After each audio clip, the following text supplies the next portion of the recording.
warahmatullahi wabarakatuh. Apa kabar hari-hari Ciliat, soleh dan cerdas?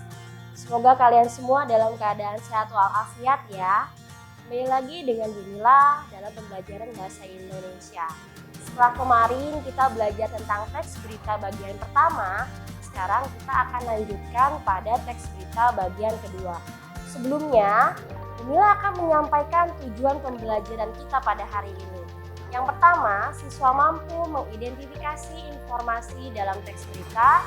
Kemudian siswa mampu menjelaskan isi teks berita dan siswa dapat menelaah struktur, ciri, dan kebahasaan teks berita. Sebelum kita mulai, mari kita mengucapkan basmalah bersama-sama. Bismillahirrahmanirrahim. Ya, kita masuk pada materi pertama, yaitu adalah berita. Kali ini Bunila ingatkan lagi pengertian dari berita ya. Berita adalah informasi baru atau informasi mengenai sesuatu yang sedang terjadi, disajikan lewat bentuk cetak, siaran, internet, atau dari mulut ke mulut kepada orang ketiga atau orang banyak. Nah, sekarang Bunila akan menyampaikan bagaimana sih kaidah bahasaan teks berita. Ya, pertama kaidahnya adalah penggunaan bahasa bersifat baku. Jadi, kalimat yang digunakan dalam teks berita harus sesuai dengan ejaan bahasa Indonesia. Tidak menggunakan bahasa gaul atau bahasa slang. Ya, selanjutnya adalah menggunakan perpaduan kalimat langsung dan tidak langsung ya. Apa itu kalimat langsung dan tidak langsung? Kalimat langsung adalah kalimat yang ditulis apa adanya dan diberikan tanda baca tanda kutip. Sedangkan kalimat tidak langsung adalah kalimat yang dibahasakan lagi tetapi tidak merubah maksud dari kalimat tersebut. Contohnya, ada kalimat langsung di bawah ini ya, kalimat langsung dalam berita. Polisi hutan berkata, wisatawan, masyarakat, dan pendaki tidak diizinkan beraktivitas dalam radius 2 km dari kawah Gunung Slamet. Nah, jika kalimat itu dirubah menjadi kalimat tidak langsung, jadinya seperti ini. Polisi hutan mengatakan bahwa wisatawan, masyarakat, dan pendaki tidak diizinkan beraktivitas dalam radius 2 km dari kawah Gunung Slamet. Memang dari kalimatnya tidak ada perbedaan yang signifikan, tapi ada kata mengatakan bahwa dan dihapusnya tanda baca tanda kutip. Selanjutnya ada contoh kedua, yaitu Ahmad, nanti malam kita belajar bersama ya, kata Dika. Ya, jika kalimat ini dirubah menjadi kalimat tidak langsung menjadi Ahmad mengatakan bahwa nanti malam kita akan belajar bersama. Ya, kurang lebih seperti itu. Nah, selanjutnya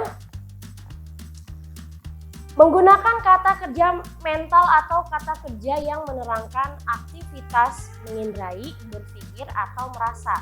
Contohnya kata melihat ya. Melihat itu adalah proses mengindrai dengan indera penglihatan ya.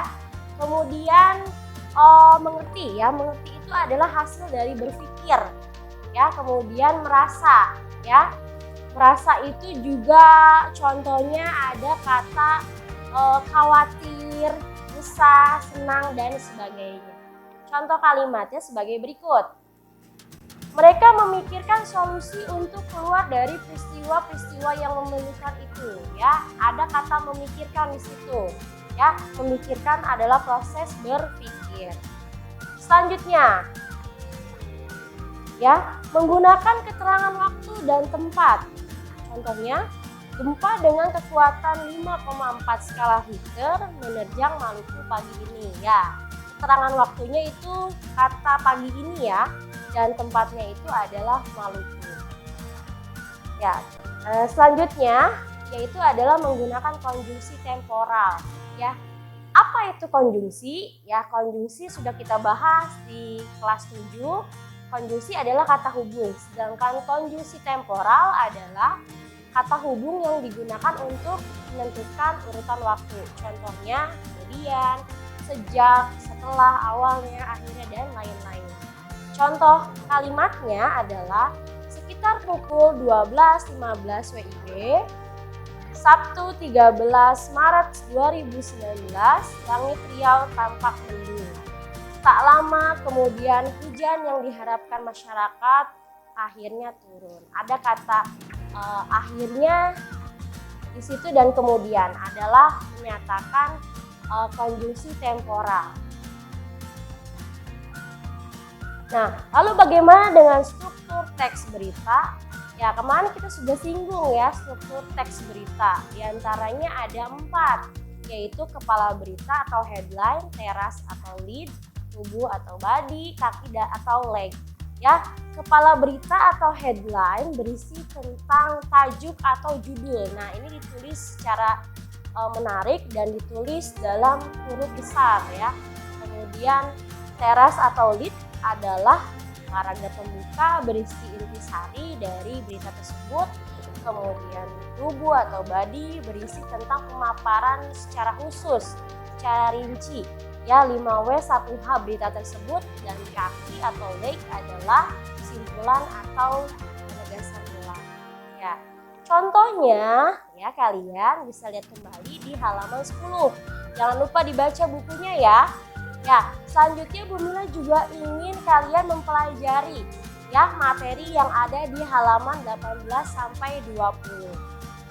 Baik, sekian pembelajaran dari Bu Mila. Tetap semangat, tetap menjaga kesehatan walaupun belajar di rumah. Semoga kalian selalu dalam lindungan Allah Subhanahu wa taala. Terima kasih, sampai jumpa. Assalamualaikum warahmatullahi wabarakatuh.